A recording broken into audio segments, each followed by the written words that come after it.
Ceiling ফেনৰ battery লগাওঁতে মানুহে কি কৰে মানে অলপ খেলিমেলি হৈ যায়। খেলিমেলি হোৱাৰ কাৰণে ফেনটো আপোনাৰ খুলি পেলাই দোকানত লৈ আহিব লাগে। সেইকাৰণে আমি বোলো যে বেটাৰী লগা এটা ভিডিঅ' বনাই দিওঁ, মানুহৰ যাতে সহজ হয় বেটাৰীটো লগোৱা। সেইকাৰণে আমি দেখুৱাই আছোঁ কেনেকৈ বেটাৰীটো লগাব। পুৰণা বেটাৰীটো প্ৰথমে কি কৰিব, আপুনি এনেকৈ খুলিব কেচিঙৰ পৰা, খুলি পেলাই নতুন বেটাৰীটো এনেকৈ সোমাই দিব। সোমাই দি পেলাই এটা পইণ্ট আপোনাৰ খুলিব। খোলাৰ পিছত আপুনি টেপটো ধুনীয়াকৈ খুলি পেলাই এনেকৈ আপোনাৰ এটা পইণ্ট লগাই দিলে। এইটো পইণ্ট হ'ল। এইটো পইণ্ট হোৱাৰ পিছত আপুনি কানেক্টৰত লগাই দিলে। এইটো লগোৱা হ'ল।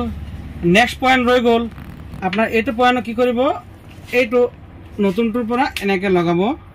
লগাই পেলাই আপুনি কি কৰিব, এইটো ধৰি লওক আপোনাৰ ব্লেক টিপ মাৰি দিব লাগে। এইটো ধুনীয়াকৈ ব্লেক টিপ মাৰিলে, মাৰি পেলাই এনেকৈ ধুনীয়াকৈ এই মাজত এটা খুব থাকে, এইটো তেনেকৈ সোমাই দিব এনেকৈ।